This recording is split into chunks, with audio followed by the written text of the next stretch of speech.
saber en los comentarios. Bueno, por favor, activen la campanita para no perderse ninguno de los videos.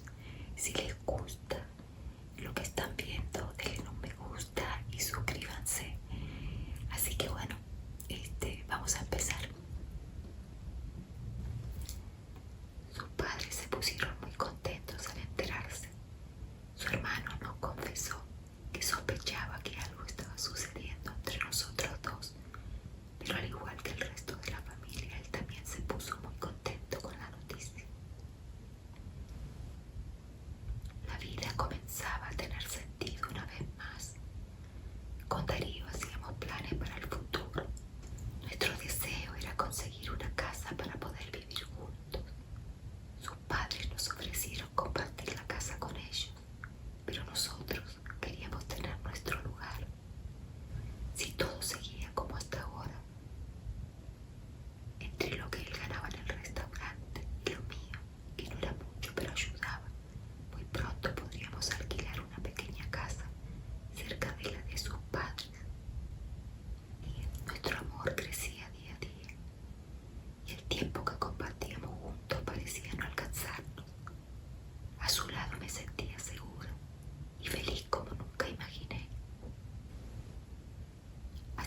Su hermano no percibió nada inusual en mi respuesta porque no conocía mi historia, pero él, que estaba sentado frente a mí, leyendo el periódico, me quedó mirando, pero no hizo ninguna mención hasta que estuvimos solos. Milagros, ¿vos te diste cuenta lo que sucedió cuando estábamos afuera? En el fondo, hasta ese momento no tenía ni la menor idea a qué se refería. Vos mencionaste que enseñabas a niños pobres. Eso es cierto. Si él no hubiese presenciado aquella charla, mis palabras seguirían siendo un enigma para mí. Luego de pensar por unos minutos, me di cuenta que hice ese comentario, pero no entendía por qué lo hice. Ni siquiera podía afirmar que esto era verdad. Tal vez era un recuerdo que quedó registrado en mi subconsciente. Al menos no tenía otra explicación. No lo sé, supongo que si lo dije espontáneamente debe ser cierto. Era increíble, los primeros días me esforzaba por recordar algo de mi pasado y hoy me asustaba pensar que poco a poco este podría volver, pero no quise mencionárselo. No sé si fue por la ansiedad que me provocó lo sucedido aquel domingo en la casa de sus padres. Las pesadillas volvieron a atormentarme una vez más. La misma imagen volvía a repetirse una y otra vez. La mayoría de las veces despertaba ahogada en llanto. Otras despertaba en el pasillo que se encontraba entre nuestra habitación y el living.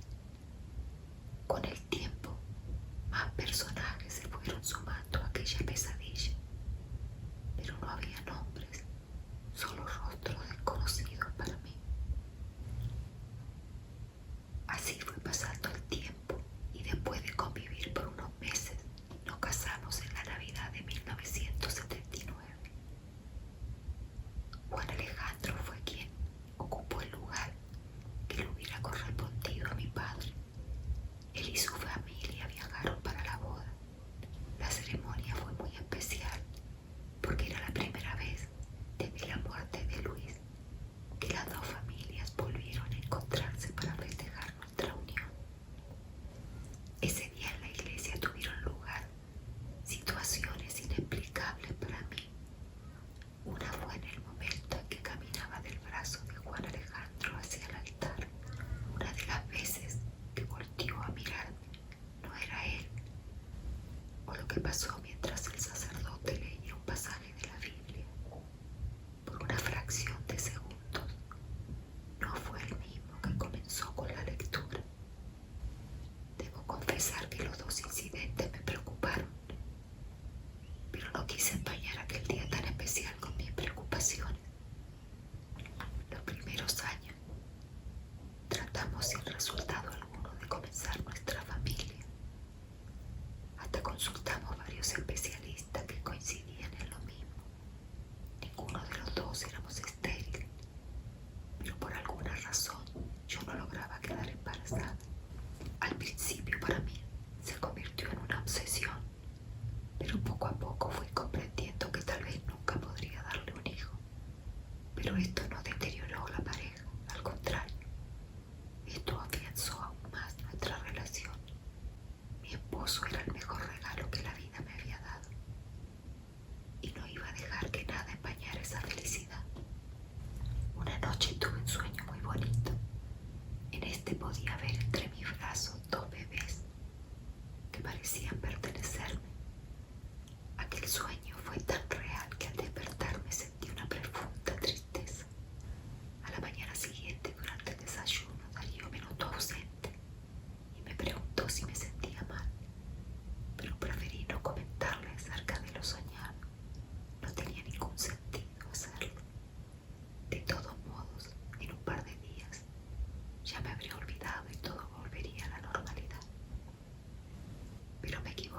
eso, cuando todo lo que estuvo sucediendo hasta el momento salió a la luz, me mandó una carta contándome algunas de las tantas cosas que habían estado ocurriendo, las cuales comenzarían a despertar en mí mis ansias por descubrir mi identidad.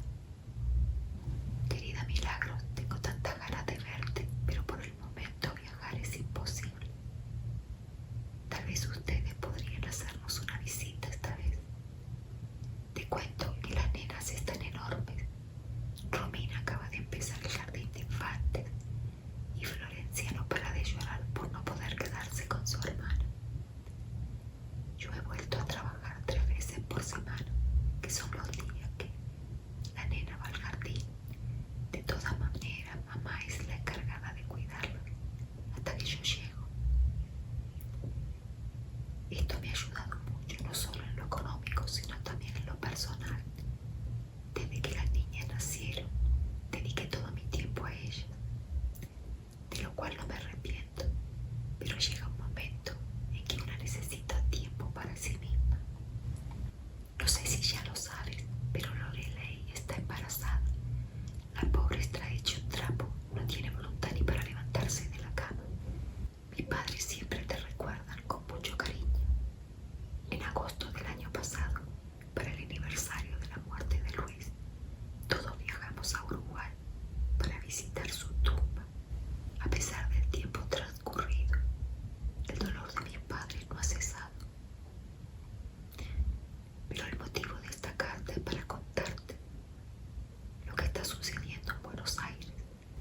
Hasta el momento la cadena de televisión y radio, como así también periódicos del país, tenían prohibido hacer la mínima mención de lo que estuvo ocurriendo a nuestras espaldas. Durante casi 9 años estuvimos viviendo bajo un régimen militar.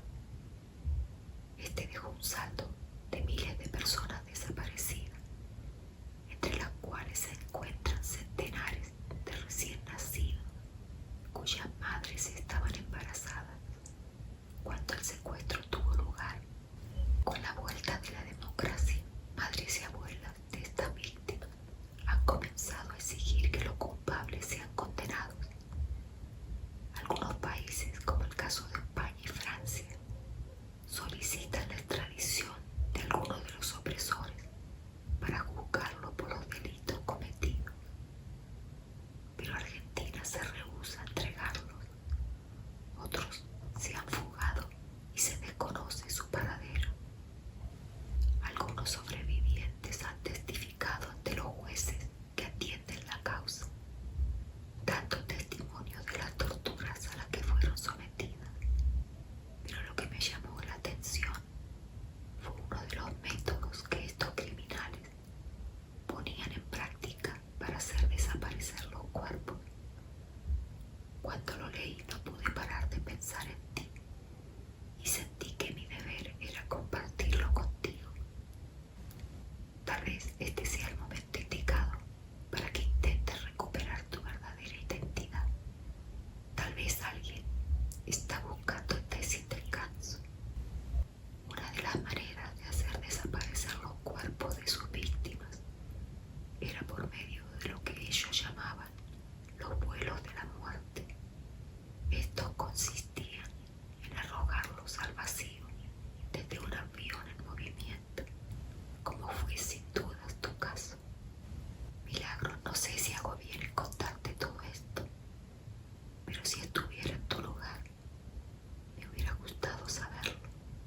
Es posible que después de despachar esta carta me sienta culpable por haberlo hecho.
preocupaciones y problemas nos otorgaron una tregua para vivir nuestro romance sin limitaciones. La larga caminata por la playa, las charlas hasta el amanecer y su amor fueron el antídoto que contrarrestó mis angustias. Durante ese tiempo no existió más nadie que nosotros dos y aquel paraíso terrenal. Aquellas vacaciones lograron hacerme olvidar absolutamente todo, incluida la carta de Diana. Pero al volver no habría más excusas ni demoras. Sabía que tendría que comenzar de una vez por todas con la investigación. Esta era una cuenta pendiente con mi pasado y solo yo podría saldarla. Esto significaría explorar una parte de mi vida que quedó en el olvido desde hace casi 9 años. Volvimos a casa el día viernes porque el sábado era el cumpleaños de Francisco y queríamos estar con él para la celebración. Cuando llegamos llamamos a su padre para avisarle que ya estábamos de vuelta y para asegurarle que nos veríamos al día siguiente en la casa de su hijo. Él vivía cerca del centro de París con su esposa, una muchacha italiana que conoció en la tienda de ropa masculina donde trabajaba. Cuando yo llegué de Argentina, esa tarde cuando llegamos a casa decidimos ordenar una pizza para la cena. De esa manera, ninguno de los dos tendría necesidad de salir a hacer compras. El viaje fue agotador y lo único que queríamos era sentarnos en el living, frente al televisor y disfrutar de una buena película. Así que mientras Darío se duchaba, yo hice el pedido y encendí el televisor. En una de las idas y venidas desde la cocina hasta el living, trayendo lo necesario para la cena, escuché un flash informativo que atrajo poderosamente mi atención.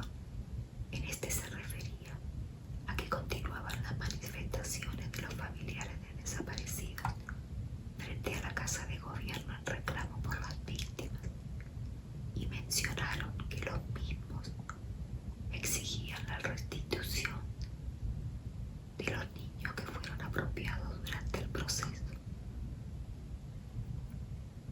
Al escuchar aquello quedé inmóvil frente al aparato contemplando las imágenes del lugar, pensando en lo que acababa de escuchar, y en ese momento recordé las palabras de Diana. En su carta ella hablaba del robo de bebés y de las personas que fueron arrojadas al vacío desde aviones. Estaba tan sumida en mis pensamientos que no escuché el timbre de la puerta. Fue Darío quien salió envuelto en una toalla y atendió al muchacho de la pizzería que traía el pedido. Después de dejar la caja en la cocina, se acercó al living y permaneció en silencio junto a la puerta contemplándome. Fue en ese momento, al escuchar su voz, que reaccioné. No tenía idea cuánto tiempo llevaba allí. ¿Sucede algo, amor?, me preguntó al ver que yo no había escuchado el timbre. Antes de darme vuelta, respiré profundo, dándome tiempo para encontrar la respuesta adecuada. No, porque me lo preguntan, traté de disimular. Pensé que había pasado algo porque no escuchaste al muchacho de la pizzería, me comentó. Perdón, no me di cuenta, creo que el cansancio del viaje debe haberme afectado, dije tratando de salir del paso.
arrodillada, lo cual era la debilidad del agasajado, quien celebraba sus 30 años. Después de cenar, María requirió la atención de todos porque tenía una sorpresa más para su esposo. Cuando todos hicimos silencio, se puso de pie y le dio la noticia que iban a ser padres.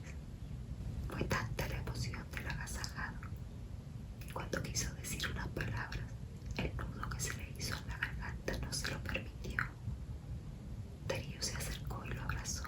Al verlo sentí tanta tristeza por no poder estar en el lugar de María y darle a mi esposo una sorpresa como esta.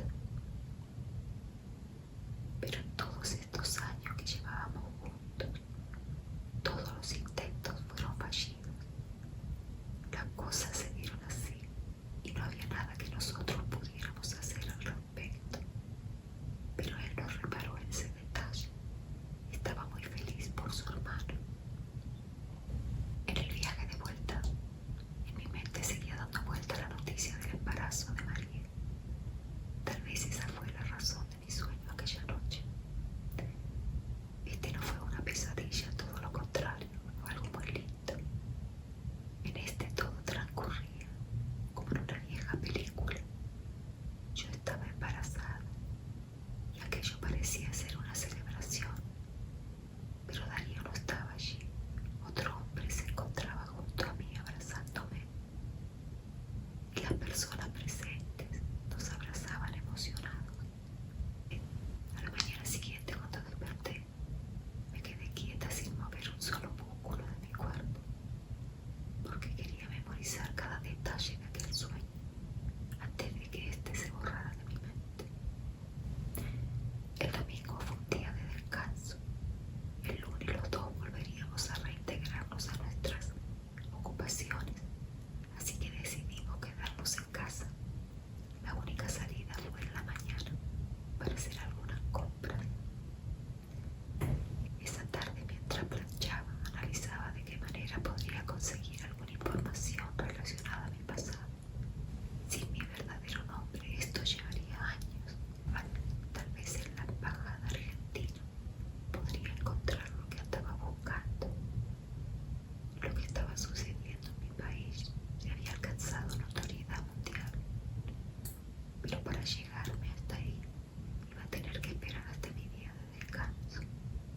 Esperé tanto tiempo que unos días más no importaría. El día jueves desayunamos juntos y ni bien él se marchó, preparé mis cosas y pedí un taxi para que me alcanzara hasta la calle Rue Cimarosa, donde se encontraba ubicada la embajada de mi país. Durante el trayecto fui calculando lo que le diría en la ventanilla de informaciones. Hoy tenía que averiguar todo lo más posible. A pesar de la hora, el lugar estaba lleno de gente. Creo que nunca había visto tantas personas de habla hispana en un mismo sitio, al menos en París. Cuando llegué, lo primero que hice fue acercarme hasta la mesa de informaciones. Allá me indicaron dónde encontraría diarios y revistas con las últimas noticias. Así también documentación con datos de algunas víctimas y victimarios. Después de colectar algunos diarios, me senté en una de las tantas mesas que tenían en una habitación donde la gente podía leer sin interrupciones. Las noticias eran alarmantes. Los pocos testimonios de algún sobreviviente eran horrorosos. Tanto así que en un momento llegué a pensar lo afortunada que era de no poder recordar lo que me habían hecho. Las fotografías que tenían de los genocidas eran muy pocas y estas no me parecían familiares, pero igualmente una de las empleadas me avisó que en unos días tendrían más información disponible. Al parecer, el pueblo argentino ignoraba lo que estuvo sucediendo en el país durante todos estos años, salvo algunos familiares de la gente desaparecida, pero que por temor callaron aquel infierno que se vivía a puerta cerrada por temor a represalias. Miles de personas fueron desapareciendo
persona.